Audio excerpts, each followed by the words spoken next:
ஒரு சிலரோட வாழ்க்கை வரலாறுலாம் கேட்கும்போது ரொம்ப மோட்டிவேஷனாவும் இருக்கும். அதே மாரி ஒரு வெறி கிளம்பும்னு சொல்லலாம். அதே மாரி ரொம்ப ஒரு பாசிட்டிவான ஒரு எனர்ஜிய வந்து குடுக்கும். அந்த மாரி தான் வந்துட்டு கொங்கு பெல்ட்டோட ஒரு காவலன்னு சொல்லலாம். அதாவது ஒரு 200 வருஷத்துக்கு முன்னாடி வாழ்ந்து மறைஞ்ச ஒரு மாவீரன பத்தி தான் நான் சொல்லப் போறேன். அவர் பேரு வந்து தீரன் சின்னமலை. கிட்டத்தட்ட 200 வருஷம் பழைய கத. 200 வருஷத்துக்கு அப்புறம் வந்துட்டு நம்ம வந்து இப்ப யூடியூப் சேனல்ல பேசிட்டு இருக்கோம் அப்டின்னா, அவரோட சாகசம்லாம் எந்த அளவுக்கு இருந்திருக்கும்னு பாருங்க. வெள்ளையர்கள், அதாவது ஆங்கிலேயர்கள் எல்லாம் வந்துட்டு பாத்தீங்கன்னா, ஒரு தடவ கூட இவர வந்து நேருக்கு நேர் மோதி ஜெயிச்சதே கிடையாது.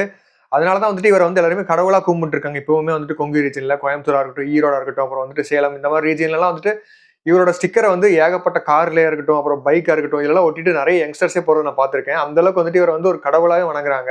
ஆனா இவர மாதிரி வந்து ஒரு வீரர்லாம் வந்துட்டு பார்த்தீங்கன்னா, வெறும் கொங்கு ரீஜனுக்கு மட்டும் சொந்தமானவர் கிடையாது. ஒட்டுமொத்த தமிழ்நாட்டுக்குமே வந்துட்டு ஒரு பெருமையான ஒரு விஷயம். ஏன்னா இந்த காலத்துலலாம் வந்துட்டு ஒரு தைரியமான, ஒரு வீரமான ஒரு மனுஷங்கள்லாம் இருக்கிறதே கிடையாது. அதுவும் இல்லாம இப்ப இருக்கிற பொலிட்டீசியன்ஸ்லாம் வந்துட்டு எல்லாம் கொள்ளையடிக்கிறதுல குறியா இருக்காங்க. ஆனா இவர மாரி மனுஷங்கள்லாம் தான் வந்துட்டு பார்த்தீங்கன்னா, மக்களுக்காக வந்து போராடி, ரத்தம் சிந்தி, நெறைய வெட்டுக்காயம்லாம் வாங்கி அவங்க நாட்டுக்காக போராடி இருக்காங்க. அதே மாதிரி எல்லா மாவீரர்களோட கதையுமே வந்துட்டு பார்த்தீங்கன்னா, ஒரு சேடான ஒரு எண்டிங் தான் இருக்கும். அதே மாரி தான் இவருக்கும் இருக்கு. அதுவுமே வந்துட்டு ஒரு துரோகத்தினால தான் வந்துட்டு நடக்குது. இந்த மாரி ஒரு பெரிய பெரிய மாவீரர்கள்லாம் எல்லாருமே வந்துட்டு துரோகத்தினால தான் வந்து வீழ்றாங்க. அதே மாரி தான் நம்ம தீரன் சின்னமலையும் அவரோட கதையிலயும் அமையுது. ஏன்னா, எந்த ஒரு பிரிட்டிஷர்ஸ்னாலயுமே வந்துட்டு பார்த்தீங்கன்னா, இவர வந்து நேருக்கு நேர் மோதி இவர வந்து ஜெயிக்கவே முடியல. தீரன் சின்னமலையோட அந்த வில் வித்தையா இருக்கட்டும், அப்புறம் வந்துட்டு அவரோட கத்தி சண்டையா இருக்கட்டும், அதுக்கப்புறம் கொரில்லா வார்ஃபேர் இருக்குல்ல, அதெல்லாம் வந்துட்டு பயங்கரமா யூஸ் பண்ணியிருக்காரு. ஒரு இந்தியன் கிட்ட இப்படி ஒரு திறமைலாம் இருக்கா அப்படின்னு சொல்லி நெறைய பிரிட்டிஷர்ஸ்லாம் வந்து தெரிச்சு ஓடியிருக்காங்க. அது மட்டும் இல்லாம கொங்கு ரீஜியன்ல வந்துட்டு தீரன் சின்னமலைய ஏன் ஒரு கடவுள் ரேஞ்சுக்கு வந்து கும்பிடுறாங்க அப்படிங்கிறது வந்துட்டு இந்த வீடியோ பார்த்தீங்கன்னா உங்களுக்கு வந்து புரியும். தீரன் சின்னமலையோட ஒரிஜினல் நேம் என்னன்னு பார்த்தீங்கன்னா, தீர்த்தகிரி அப்படிங்கிறது தான் அவரோட ஒரிஜினலான ஒரு நேமு. இவரு வந்து ஏப்ரல் 17, 1756வது வருஷம் பொறக்குறாரு. கிட்டத்தட்ட 220 வருஷத்துக்கு முன்னாடி வந்து அவர் பொறக்குறாரு. அப்படி அவர் பொறக்குற ஏரியா என்னன்னு பார்த்தீங்கன்னா, மேலப்பாளையம் அப்படிங்கிற வந்து ஒரு ஊரு தான். அந்த காலத்துல வந்து அது பேர் வந்து மேலப்பாளையம். இப்ப வந்துட்டு அது வந்து காங்கேயம் இருக்குல்ல, திருப்பூர் டிஸ்ட்ரிக்ட்ல. அதுக்கு பக்கத்துல தான் இந்த ஏரியா இருக்கு.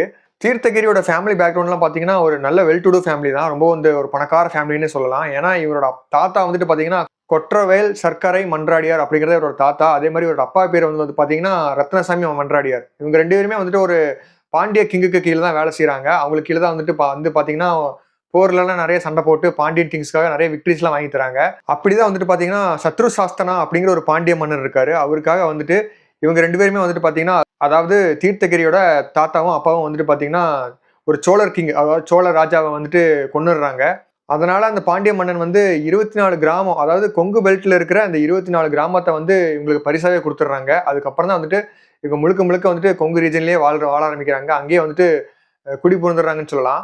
தீர்த்தகிரியோட தம்பிங்கலாம் வந்துட்டு பார்த்தீங்கன்னா, அக்ரிகல்ச்சர்ல வந்து கான்சன்ட்ரேட் பண்றாங்க. ஆனா இவரு வந்துட்டு பார்த்தீங்கன்னா, அந்த கொங்கு நாடு இருக்குல்ல, அந்த நாட்டையே வந்து மெயின்டெயின் பண்ற ஒரு பதவியில இருக்காரு. அரசு பதவியில இருக்காரு. அது மட்டும் இல்லாம இந்த தீர்த்தகிரி இருக்கார்ல, தீரன் சின்னமலை. அவங்களோட குடும்பம் தான் வந்து அதிகமான இடத்தையே வந்து ஓன் பண்றாங்க. சொந்தமா வச்சிருக்காங்க அந்த கொங்கு நாட்டிலேயே. அந்த அளவுக்கு ஒரு செல்வாக்கான ஒரு குடும்பம்னு சொல்லலாம். தீரன் சின்னமலைக்கு வந்துட்டு பார்த்தீங்கன்னா, சின்ன வயசுல வந்துட்டு டெம்பா கவுண்டர் அப்படிங்கிற ஒரு நிக்நேமே வைக்கிறாங்க சுத்தி இருக்கிற மக்கள் எல்லாருமே. ஏன்னா தீர்த்தகிரி கிட்ட வந்து ஒரு லீடர்ஷிப் ஸ்கில் வந்து அவங்க பார்க்குறாங்க. அவர்கிட்ட வந்து ஒரு தலைமை பண்பு நெறையாவே இருக்கு. அந்த நாட்டுக்குள்ள நடக்கிற எந்த ஒரு சண்டையா இருந்தாலும் சரி, ஒரு குழப்பமா இருந்தாலும் சரி, அது ஈஸியா வந்து நெறைய அறிவுபூர்வமா வந்துட்டு நெறைய தீர்த்து வைக்கிறாரு. அதுபோக வந்துட்டு நெறைய தமிழ் பத்தி நெறைய படிக்கிறாரு. அதுக்கப்புறம் நெறைய தமிழ் லிட்ரேச்சர், அப்புறம் வந்து தமிழ் போயட்ரி இந்த மாரி கவிதைகள்லாம் நெறைய வந்து எழுத கத்துக்கிறாரு. இந்த மாரி ஒரு ரொம்ப அறிவான ஒரு பையனா தான் வளர்றாரு.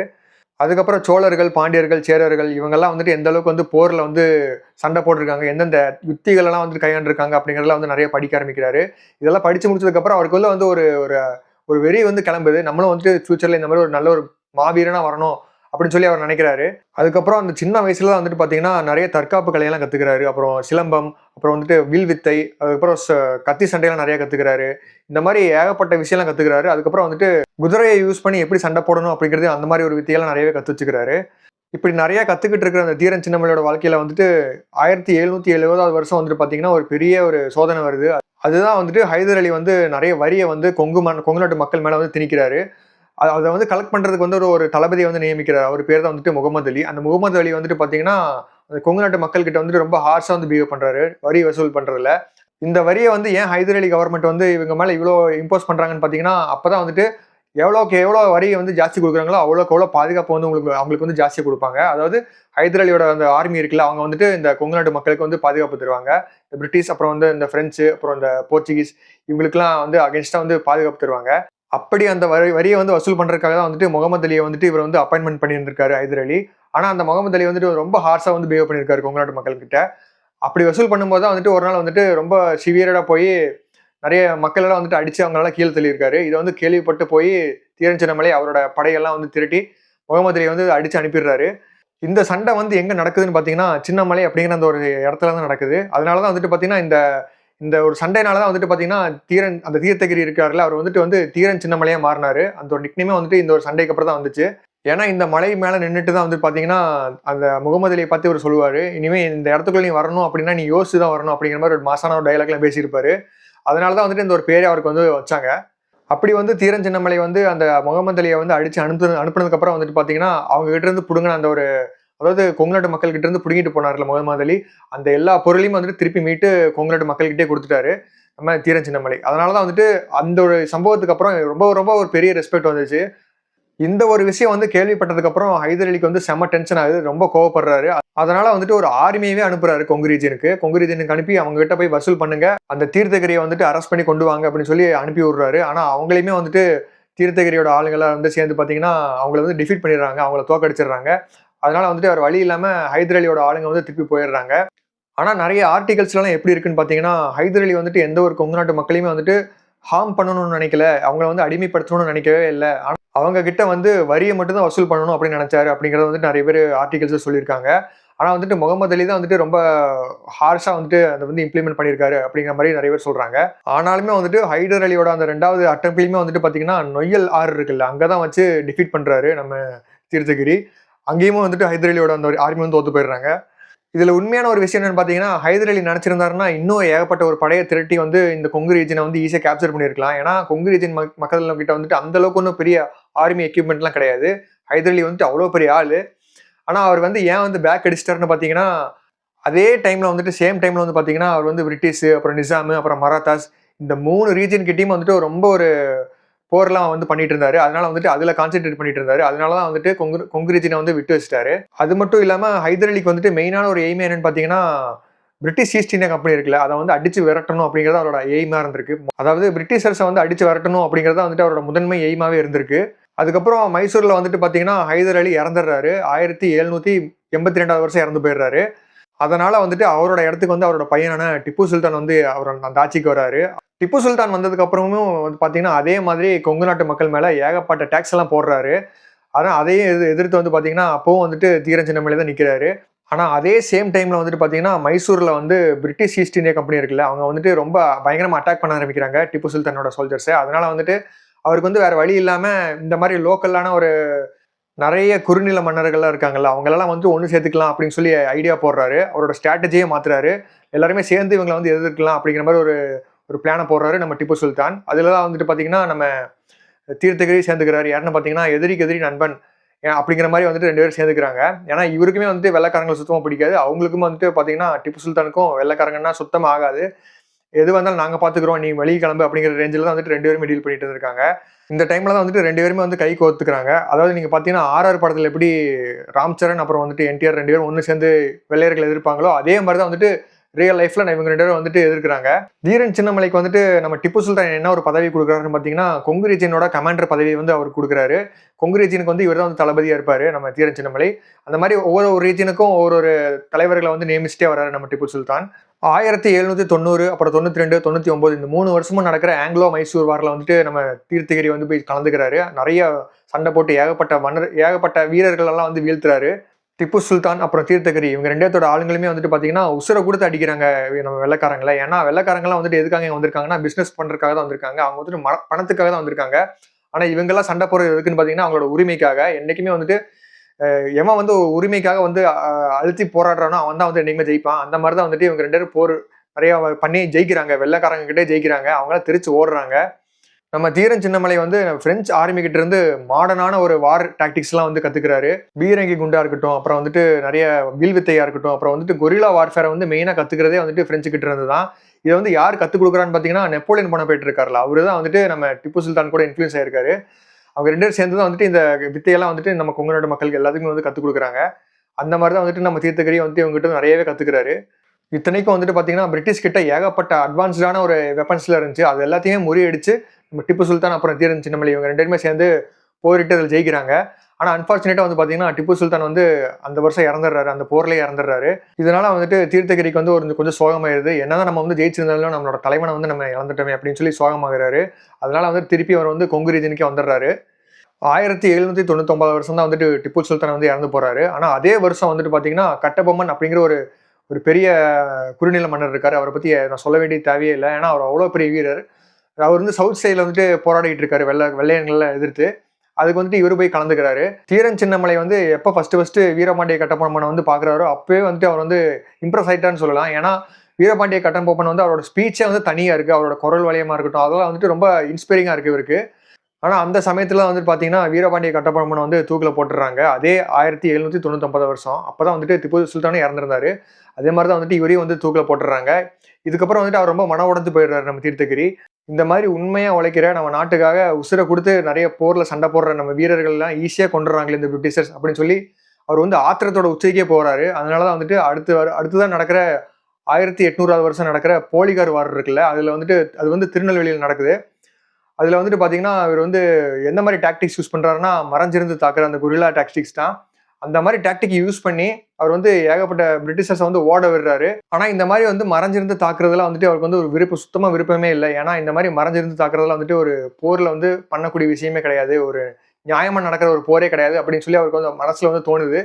ஆனா வந்துட்டு அவர் சுத்தி இருக்கிற எல்லாருக்கும் வந்து காப்பாற்றணும் அப்படிங்கிற ஒரு நோக்கத்தினால வந்துட்டு இந்த ஒரு டாக்டிக் வந்து யூஸ் பண்ணி தான் ஆகுறாரு. ஏன்னா நம்மளை சுத்தி இருக்கிற அப்பாவி மக்கள்லாம் கஷ்டப்படக்கூடாது அப்படின்னா நம்ம வந்து இந்த ஒரு தியாகத்தை பண்ணி தான் ஆகணும். இந்த மாதிரி மறைஞ்சிருந்து தாக்குனாதான் வேற முடியும் அப்படிங்கிற ஒரு மனநிலைக்கு வராரு. அதனால வந்துட்டு அதை பண்ணி ஈஸியா வந்து பிரிட்டிஷர்ஸ் வந்து சாச்சிடுறாரு.